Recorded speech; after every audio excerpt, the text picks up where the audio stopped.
So I'll begin the lecture. Just kindly confirm if you're able to see my screen.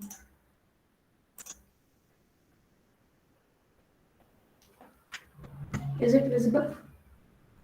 Yes, ma'am. Okay, thank you. So last time I hope your ML exam went well, first of all. Okay. Okay. So last time I briefly touched upon stubs and drivers, right? So I have thought of some examples to demonstrate that to you. So suppose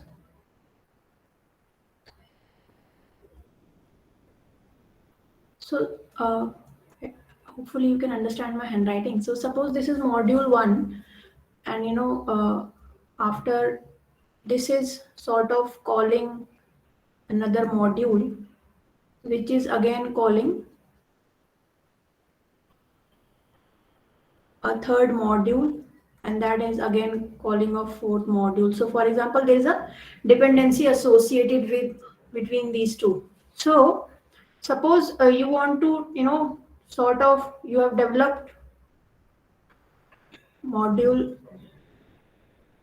So you have developed this particular module, but this is not module, but since you are testing it, so because this is following from module one, so here you will have to create a stub for it because it's a lower level thing. However, when this module is not developed, but its lower level modules are developed, and this module is sort of, driving these modules, so in that case this will become a driver. So that's the basic difference between a stub and driver. Let me give you an example in the context of your work. So for example, I'm taking an example of library management system. So for example, you create a functionality for book search. Okay, so you have implemented this basic functionality, and so when the user enters a book name or a subject name,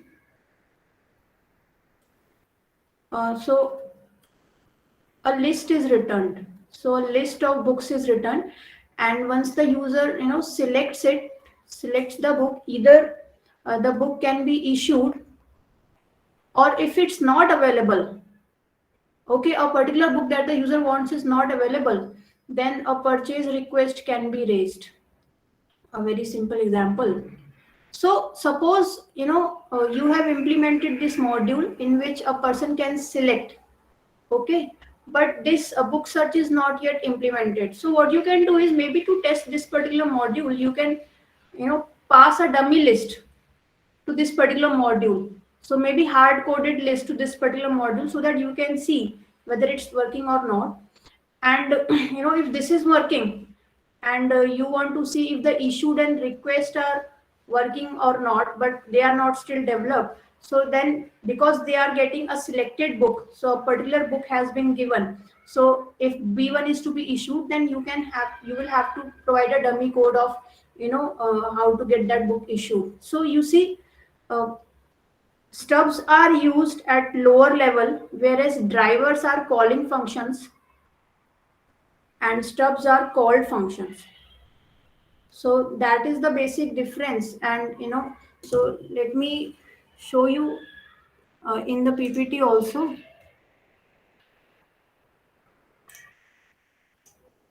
So hopefully the PPT is visible. Yes, ma'am.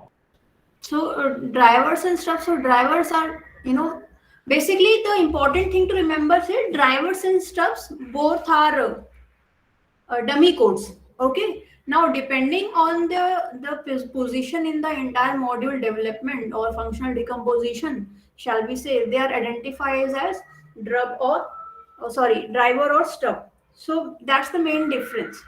Okay. So moving forward, so it looks something like this. So if you decompose your system, this is the top-down approach. So the lower level modules would become stubs, and if you're trying to integrate your system from bottom top, and this is the same decomposition, and you have developed 4 and 5, and if 4 and 5 are integrated, this module occurs, but it's not yet developed. So you will have to develop a driver for this. So video you had already seen. I will try to show you an example in Eclipse right now. So that so the example relates to creation of a calculator that converts between different units. So you can enter a string in the form of from and to. So for example, if you want to convert a number from original number from feet to inches, so that is what uh, the example will show you. So let us see. So can you see this Eclipse workspace? Yes, ma'am. Okay, right. So suppose this is the unit converter class, which has all the functions which we need to convert a number from a particular value to we want to convert a value from a particular unit to another unit.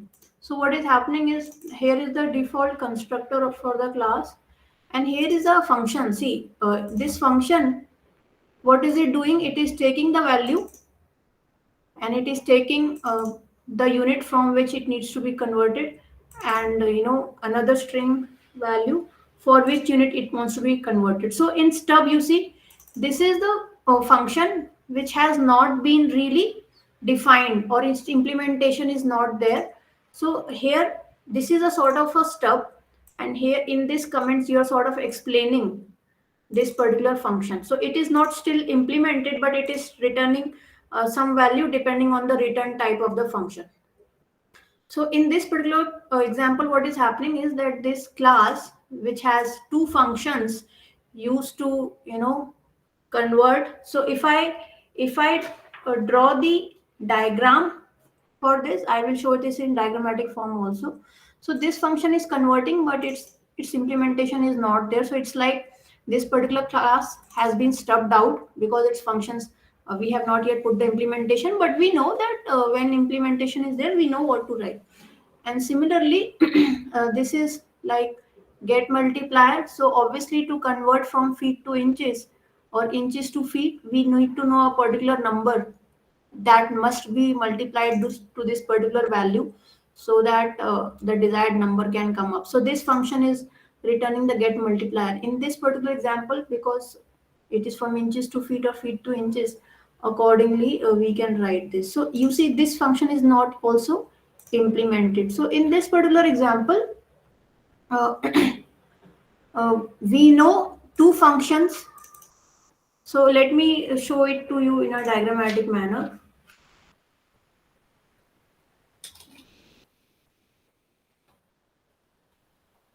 So for example, this is our unit converter class.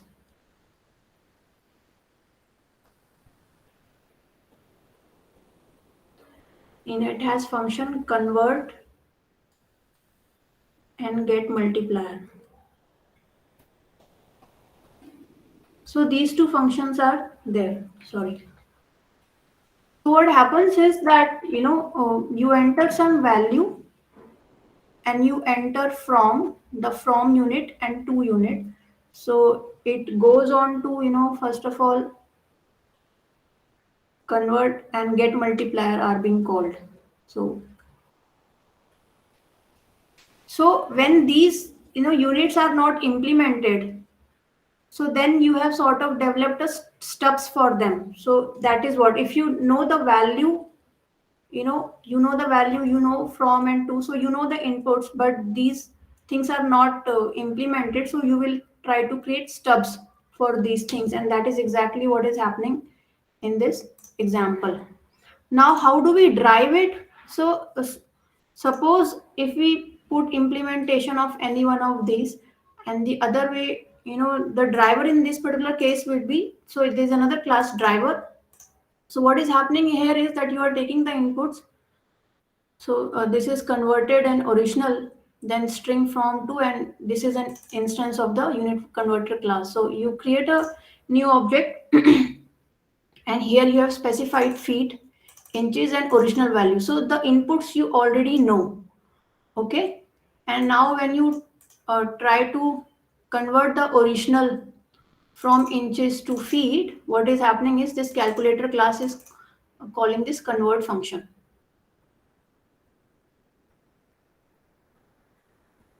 You see, it is calling this convert function, so it's giving us the converted value and then it can be printed.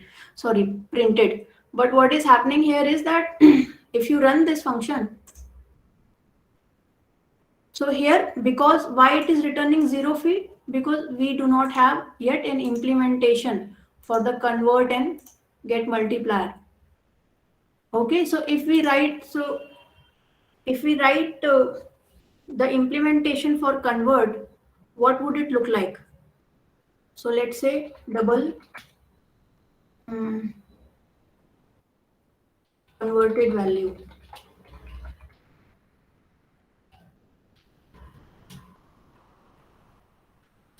So how will it look like? What do you think should I write after this?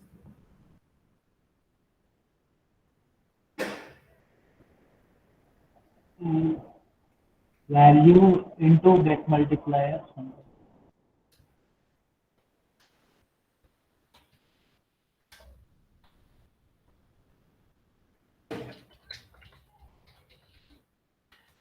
Like this. Yes, ma'am. And Return converted value. so here at least I have implementation of this particular stub. Okay. So here I have implemented it, but still this stub is not yet implemented. So when I implement this stub also, depending on, so let's say double multiplier, and let's say default value is 1. It cannot be 0. So here, if you can, see that if from dot equals, am I doing it right? Yeah, if from dot equals, feet or inches, so then accordingly you can create this particular function also. So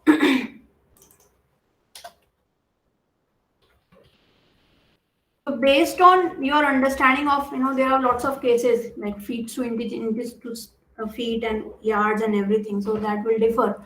So you can check if from dot equals to inch and 2 dot equals to equal to feet, then return, multiply, let's say 1 by 12, depending on the conversion term. So this is how stubs and drivers really look like. So the idea is that on the at least on the structure wise what is happening in your system, like module 1, this particular module 3 and module 4. So the transaction, the flow, but if a module is not yet developed but you still have an understanding of it, then that should not stop you from carrying forward your testing. So your testing should not stop. So in order that your testing is not stopped, you create the dummy codes, and which are called as drivers or stubs, depending on which is the calling function and which is the called function. So hopefully I was able to give you the theoretical and applied understanding of drivers and stubs.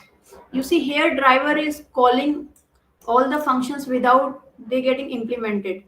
So here it is a calling function, and this is unit conversion class has been currently stubbed out. If you populate these, then obviously then it would work just as fine. So this was a short demonstration of the stubs and drivers. Hopefully it was clear to you. So in summary, as we will see, stubs are created during top-down integration. Now this is something that naturally follows by the very definition of stubs. So stubs allow the testing of the upper level module,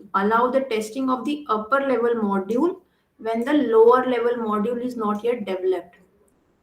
So you see, if we want to test the module 2, and it depends on these two things, but these two things are not really developed, so we create dummy codes. At least they are simulating what they're supposed to do. So dummy means they're at least simulating what they're supposed to do, and when we have given them their simulation behavior, then we can test the module 2.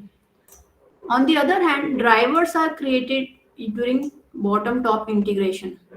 So they allow testing of the lower level modules when upper level modules are not yet developed. So instead, if you are doing bottom top integration testing and your lower level modules are developed, okay, but the module which is sort of calling them is not developed, so you can put a dummy code over this and just you can see how it's functioning. So this is the basic idea of drivers and stubs. So I'll also explain the top down and bottom top integration. So suppose if this is your module structure, so there is a dependency here, okay. Don't try to make sense of the diagram and its connections. Just for time being, just see the hierarchical structure of the module. So A uses C and D, B uses D, and C uses E and F, D uses F and G, and H, and also I, and H uses I. So suppose you have developed these individual modules, these units, and if you were to go for top-down integration, so how would it look like? So you see, we have talked about unit testing. Now we are coming to integration testing. In integration testing, the modules are integrated to each other, and then we go on for testing. So what happens in top-down integration approach is that integration starts at the root module, and one or two sub-modules are followed by testing. So it can follow any kind of approach. I think it would be better to understand it visually. So if suppose this was the module structure, so in top-down, integration, what would happen is you start from the top, okay, and as you saw, you test A and B, and then this is integrated. So then you go on to testing like this. More specifically, if these are your modules, so if this is the top-down functional decomposition of your structure, and you want to go for top-down integration. So first of all, you test module 1. Now module 1 is connected to module 2, 3, and 4. So in the second level of integration, you obviously keep M1, and because you're testing the integration of M2, M3, M4 with M1, so definitely all of these have to be there. You cannot say I will only test M2, M3, and 4. No, then it will not be an integration testing. So M1, M2, M3, and 4, all of these are tested, and then depending on to which they are linked, M3 is linked to M5 and all these things. So again, this is the level of integration that is getting performed. So finally, the entire module is getting tested. In this particular level, you might get confused that M3 is calling M5. So in this particular level, they have only written M5. But ideally, I think to avoid the too much testing at one level, so that is why they have separated. But the idea remains same, that they start from top to bottom.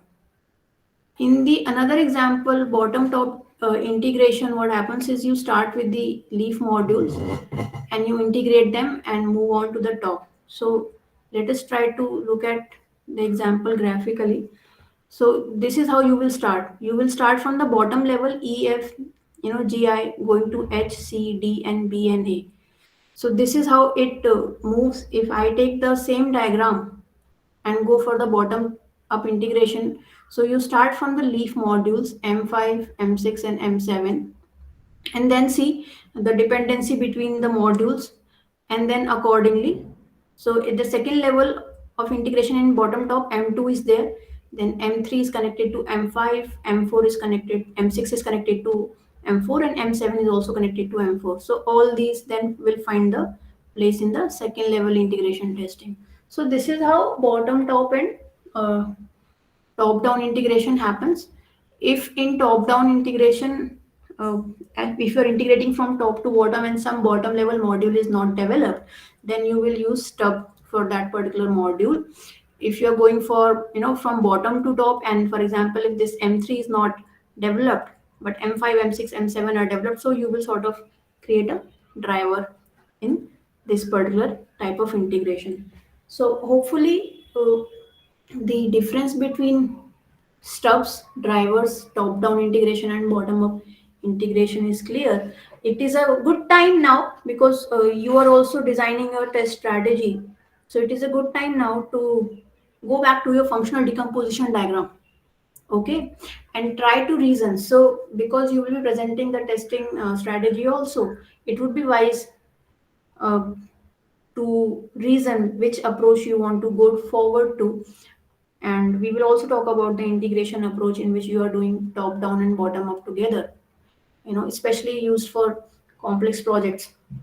So now here you can see the meaning behind the creation of the functional decomposition diagram that you had created. It will directly get reflected in how you want to go for testing. And maybe some of the groups now would be more motivated to go back to the functional decomposition diagram and revise it or prepare it in such a manner that it makes sense from the testing point. But the thing is that you may be tempted to correct the functional decomposition diagram now, seeing its importance from testing point of view. But imagine if the understanding of the functional decomposition or the various functions that the system is performing would have been clear, maybe the functional decomposition would have been would not even need to be touched by you at this particular stage. So at this moment, I also want you to see, the costs associated with going back to these things that you have already done before. So try to see, this is how time increases when we are working on real life projects. So shall I move forward? Yes, ma'am. Okay.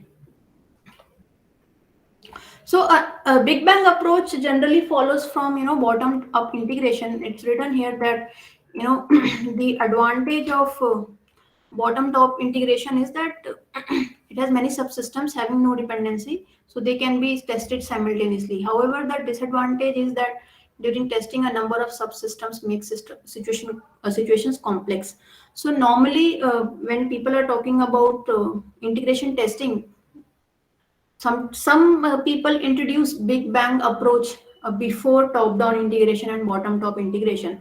So Big Bang approach, as the word suggests, is that you know all the submodules are integrated in a single step and tested together. Now, what do you think? When would the Big Bang approach to testing be feasible?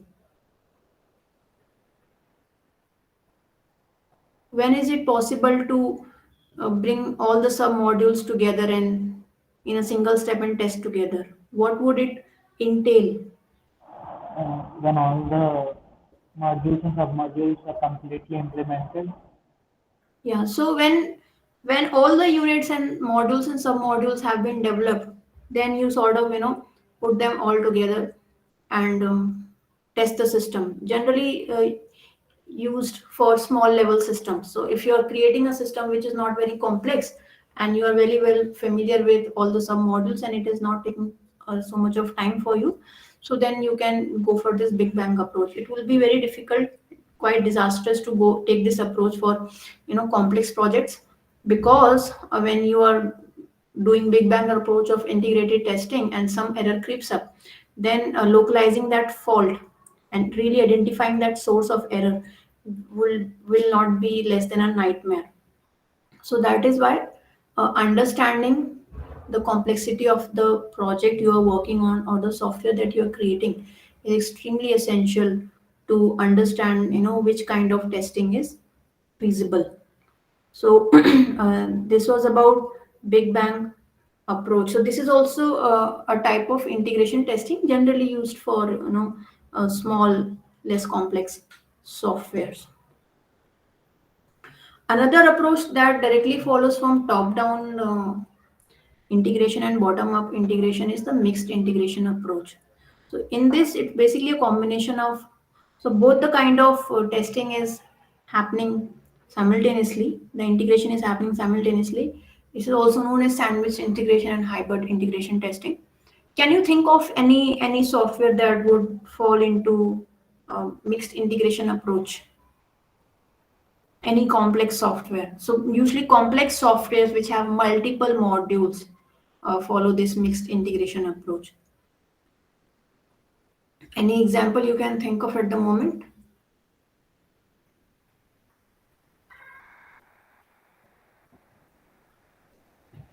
So Example is the project that's going on or something. Like any project that hasn't completed in complete implementation, we need to use mixed integration as we can't go with like every module and check it. So we need to kind of use all kinds of whatever integration approach that we have.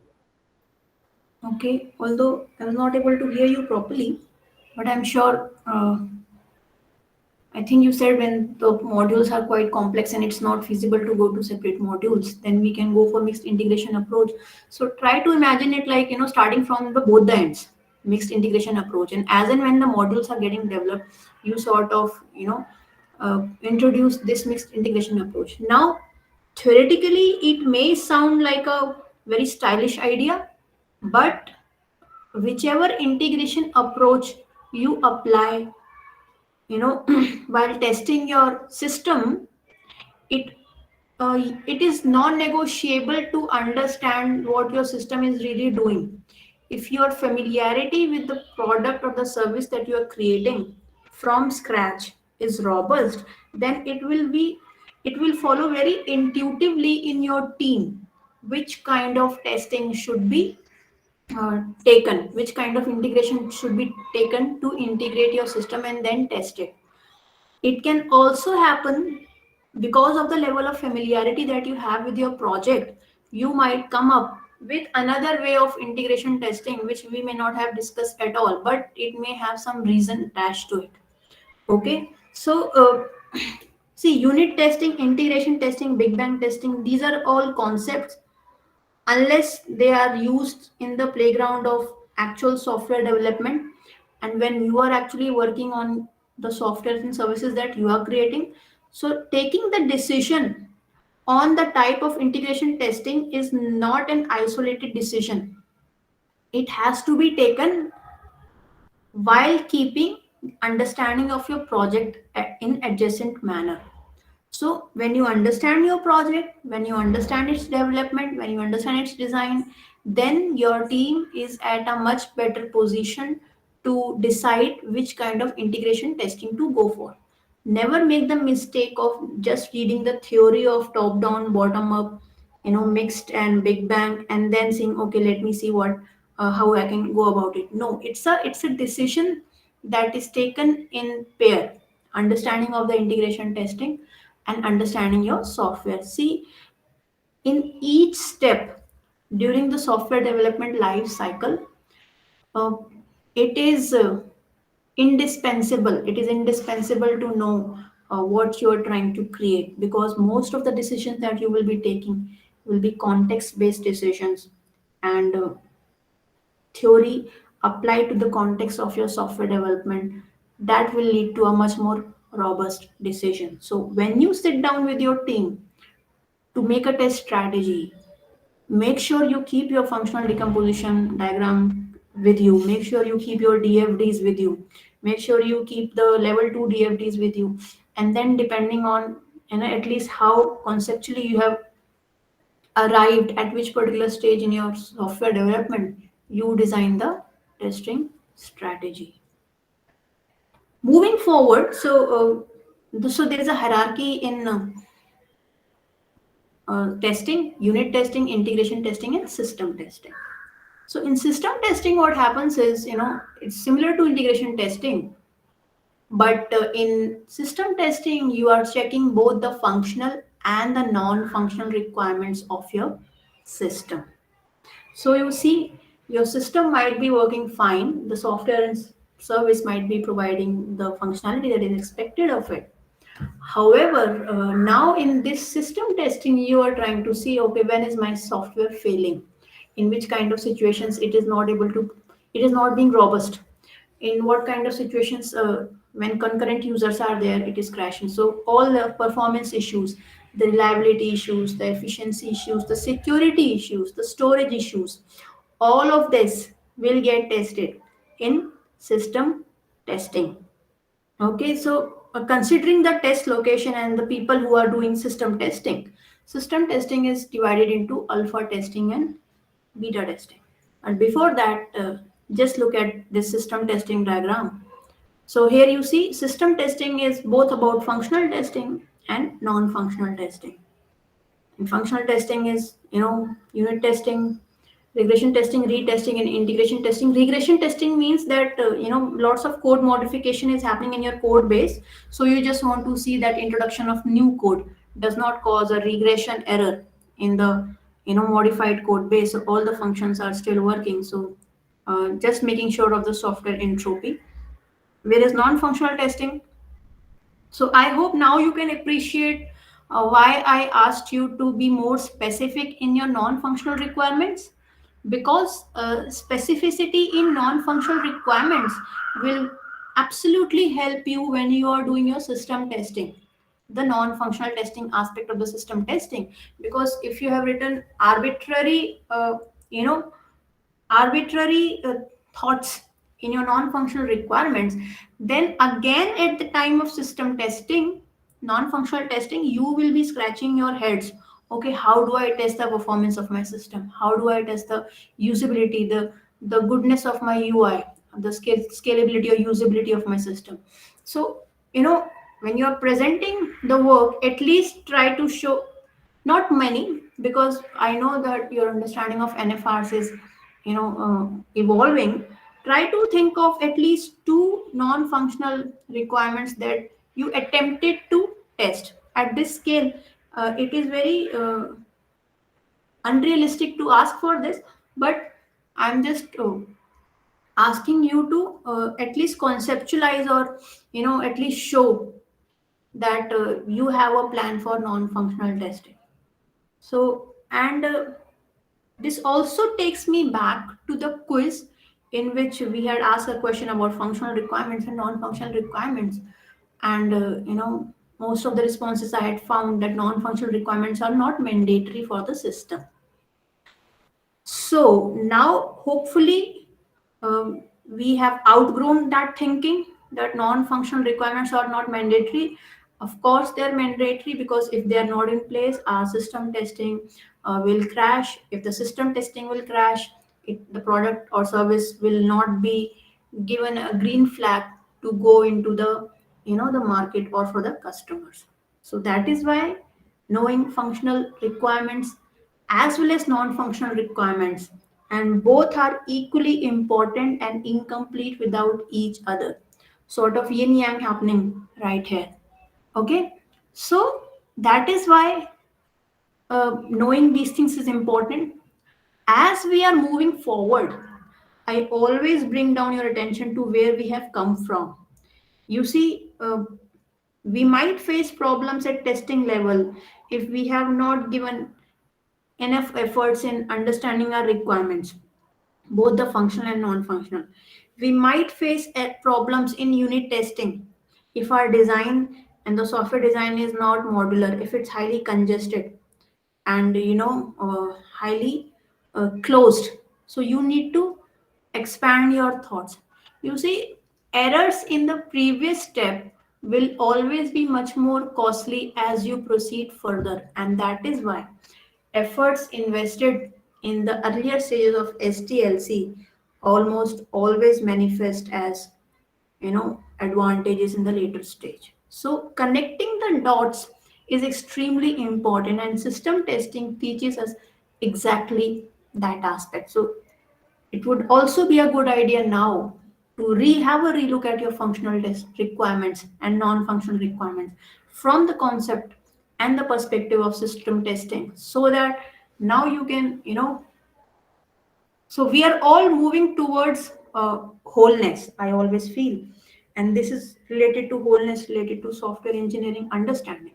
So hopefully here you can see in system testing that a software will not go in the market if it's functionally fine, but if it non-functionally it is not giving the desired output, it will not be introduced in the market.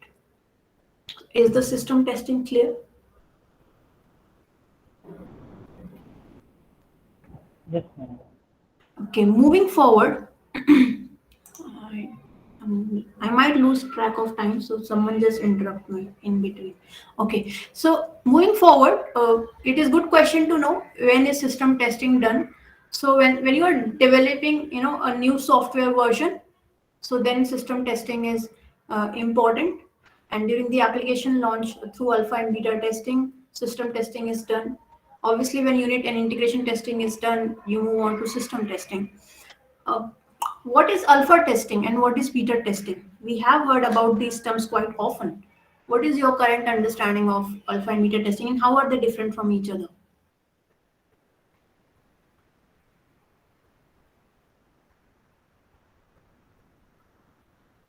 Um, Not sure, ma'am. I guess it's alpha testing is the old features and beta testing is new features. Okay, I just want to see if someone is replying in the comments. Okay, so alpha testing you are saying is? Already built features, and beta testing is the features that we are building. Okay, so have you ever heard of something like the software is a beta version of the actual software? Beta testers or something, beta Yeah, so version. what does that mean? To check new features and report bugs. Okay, so who is checking? Who is the checker in the beta version? The user. Okay, yeah, yeah, right. So, see, alpha testing, I will give you a very simple example. I was working on a mobile health application, and I would, check a lot of. So there are lots of fitness bands in the market, right? So one of the responsibilities I had was uh, researching on the accuracy of these fitness bands. So I had couple of, I think, 4 or 5 bands. Like Apple was there, Jawbone was there, and Radio was there. Radio is a old company you might not know. And then obviously these bands were there, and mobile-based pedometers were there. So the pedometers are installed both in bands and mobiles. By that time, I think MI was not there. So since I was the developer who was working on this, and I was the one who had access to the algorithm that the pedometer, the all the sensors data, that how they were being collected and given, used to show how many kilometers the person had walked. So as a developer, when I was testing all these things, I become an alpha tester. So what I am doing is called as alpha testing. So alpha testing is something that is performed by the developer. Okay, before you actually select few users and then you give your product to them, in which case it becomes beta testing. Is the difference clear? Yes, ma'am.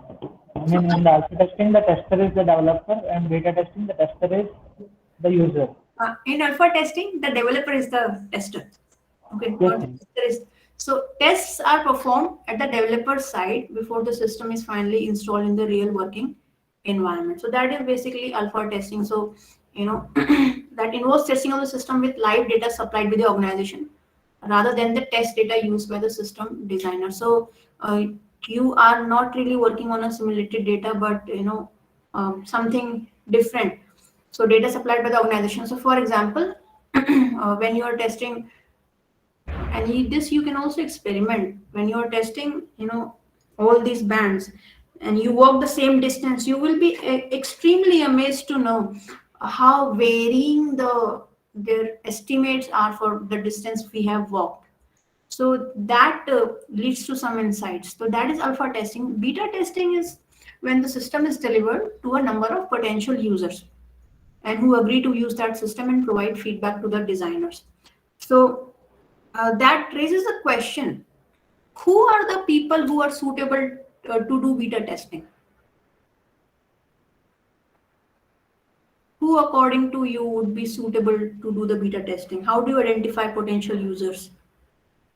Uh, the users that are actually interested in the product and take value out of it.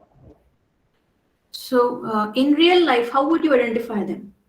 So you have an app, it's already in Play Store, and you are trying to create its second version, and you want some beta testers. So how would you identify these people? Like we can ask for a form, ask for something like how do So you, how our app is used by you, or taking some review from them, and from the review we may uh, get to know how they are using, and the person uses it well, then we may ask him to test our beta version. So again, in this approach, you have to sort of develop a form and go. So in this kind of situation, maybe if you can browse at the, the reviews of the people. Okay, so you can catch hold of people who are actually interested in whatever your app is doing and probably select them from there, or maybe on Twitter, if you have seen your hashtag is there and people have commented upon that, then you can select those people, obviously in lieu of, at least reciprocating the effort they are investing by some reward or something like that. So even though in that case there is problem with this kind of sampling because it's voluntary sampling, and voluntary sampling has been shown to provide biased results, but nevertheless, knowing the concept of beta testing is great. Identifying the potential users is difficult. So when you propose alpha testing and beta testing, it would be nice to also think about who could be the potential, users for the beta testing, and note that both of these testing are types of system testing. In system testing, we are not only concerned with functional, obviously that has to be up to the mark, but also the non-functional requirements of the system. After system testing, there comes something called as the acceptance testing. So in acceptance testing, which is the final stage in the testing process, the system is accepted for operational use by the client. So basically, clients or the stakeholders are using it, and then maybe you and so before the product is launched in the market, it has to go through acceptance testing. What is the difference between acceptance testing and beta testing?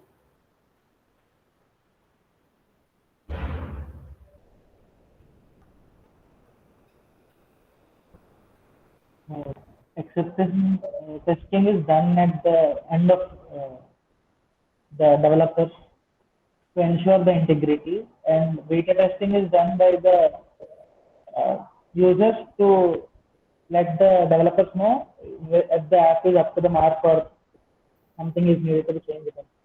There Okay. is something which they doesn't like.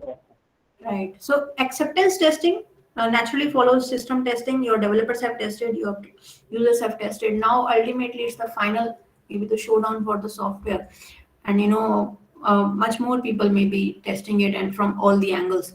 So that is acceptance testing. And if the product does not succeed in acceptance testing, it's not going into the market. It also applies to system testing. If some error creeps up in system testing, maybe the alpha testing was clear but beta testing revealed something, then the developers will have to do their homework, see where the error is there, and then relaunch it for beta testing. Unless, so there's a dependency, unless and until obviously system testing is clear, it will not move to acceptance testing. So these are the four broad types of testings which I have discussed in today's lecture. Hopefully, that has given you a perspective on not only testing, but how important everything that you have been doing to come at this stage is important. And hopefully, you can develop this perspective. And with the development of this perspective, a natural consequence should be that whichever project you take after the module on software engineering is complete, you will be mindful of how steps taken in prudent manner in the beginning will always uh, give you higher dividends in the long term, because a lot of to and fro movement from you know uh, between the steps will be minimized. And so hopefully it is always important to connect the dots from where we are coming from. So and testing um, is a very good demonstration of how clearly the team has been thinking as it has been proceeding from requirements to designing to coding to implementation and then finally to testing. Moving on. So something called as test strategy is there. In test strategy, basically what you are trying to do is you prepare a test plan. So again, as I talked in previous lecture, do not operate in a random manner when it comes to testing your software. At least write down, okay, so outputs expected from the system given specific inputs, and if the output is there, how do you evaluate it? And for example, a test data, let me give you an example. If you have created a function of uh, which throws the square of a particular number, and then you are testing this function, then all the test cases that you will give to this particular function should replicate the diversity of the inputs that that function can contain, including negative numbers and all these kind of numbers. So the testing plan has to be a well thought of. Testing plan means what you want to test, what is the expected output, how do you evaluate the output, and if you see any defect between the actual and expected, so then that's a defect, and since you are the developer, you would like to solve it. Then in testing strategy, you also specify conditions for user acceptance testing. So analyst and the user should agree on the conditions for the test. So they should agree that given a particular input, this is the output that should come. And so that is specifying the condition for user acceptance testing. You need to prepare data for program testing. So this generally means testing cases, and prepare test data for transaction path testing. So if you're remember the state diagram, okay, in state diagram, if you were to test the overall transaction or overall flow in your system, then what is the input test data that you will give at the head of the state diagram, and how it is expected to percolate down as you approach towards the end of the program. So when there is dependency between the modules, a transaction path naturally comes up. So your testing strategy has to be mindful of that path also that is happening in your system. Sometimes when the developers are not involved in testing and there are certain external outsourced people who are doing this, then they have to be trained in testing. And you need to also compile and assemble programs before you can test them, because when you're done with unit testing, then you should also have a plan how you will integrate it. Okay, sometimes what happens is that while creating a test strategy, you need performance aids. Like for example, these are the materials to be used by the training personnel to run the system are specified and scheduled. So these are a bit of sideline details, but what externally your system might require as it goes forward with the testing. I think in the projects you might not want to think more on this. It's related to much more complex system with much higher external dependencies and even hardware dependencies. And lastly, there's something called as preparation of operational documents. These are related to setting some performance criteria to be used. So maybe for your system you're developing, there is some estimated turnaround time within which your system should respond, or backup. So if you're testing your system on a particular computer and it, sort of goes down, so how do you know, back up the testing, not the data, back up the testing, and how do you shift it to another program in that case. Then file protection generally relates to if there are some natural disasters and there's a danger of losing the important data, then how will your testing strategy be modified, or how it will cater to the emergency situation. And then human factor. So if external people are sort of testing your system, and so situations must be made favorable to them so that they are able to carry out their operations. So but at this stage, since these are multiple points about test strategy, I don't want your mind to get all clogged up with all kind of things related to testing strategy. Just focus on this thing, what you want to test, what is the expected output, how do you evaluate the output given by your system. These would be the most important things. And how do you obviously integrate the subsystems, and remember the state diagram also. If you want to also test the path, so that way also you need to create cases accordingly. So plan your tests have a testing strategy. Testing strategy is closely related to the level of understanding you have for your system. I'm emphasizing this again and again, and don't feel disheartened. If you are struggling with testing strategy, reach out to me, and we will try to work with whatever we have. But we need to move beyond all these kind of things and see, okay, what is it that I can learn from this particular setback. So that is a much more engaging approach and active approach to learning. So there are certain guidelines for module testing. You should try to design module tests so that failure to pass one test case will not move on to the next case. So when your testing is going on and suddenly a dent has come in, the testing should not move forward. It should right there throw an error that some error has creeped up in module testing. And then you should measure the performance characteristics like throughput accuracy, the input and output capacities. And at this juncture, it might be difficult to understand how to go about this, but guidelines for module testing is very closely related to evaluation of the output. Okay, so that you must always keep into mind. Concurrently, you should not try to solve many problems. You should handle one by one, because it's a critical stage at which you are testing your software. It is easy to panic when multiple modules are crashing right in front of us when we are developed.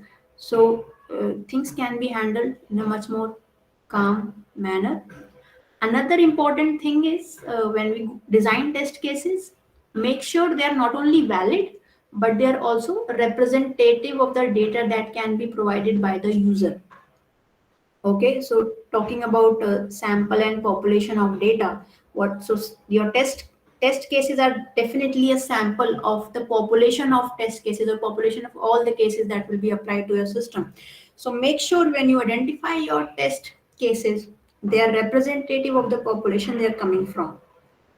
And if you are using artificial data for testing, then make sure all the combinations of values and formats are input to the system. So here you see, we are trying to diversify our test cases so that not only in alpha testing and beta testing, these are catered to. So it is very embarrassing when alpha testing has passed but beta testing somehow throws some error. That means that in alpha testing something has been missed. So there are a couple of things important, and as you design the test strategy, these things are important to be kept in mind.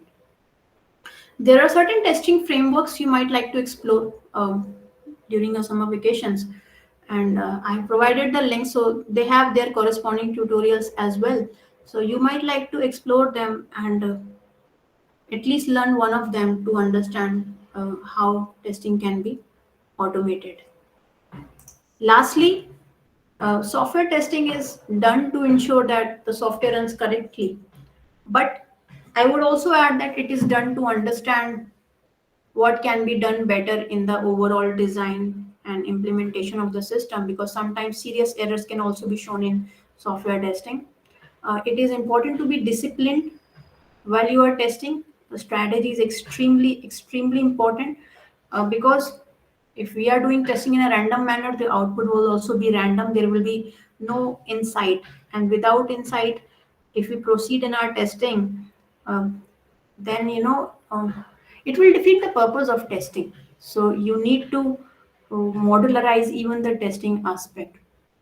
And testing is not something that you do after your software has developed. It is nice to have it concurrently as you're developing, and so that really helps you much later when you are closer to the submission of the project or service, whatever you have done. So this bit was about software testing. Hopefully, at least you got a taste in unit testing, integration testing, stubs and drivers. It's a very important question. So if later you want to become a software tester yourself, stub and drivers are something which are very commonly asked in the interviews for quality analysts and software testers. Then we talked about system testing, linked it to functional requirements, non-functional requirements. We talked about alpha testing and beta testing, and of course acceptance testing. and the importance of planning our tests.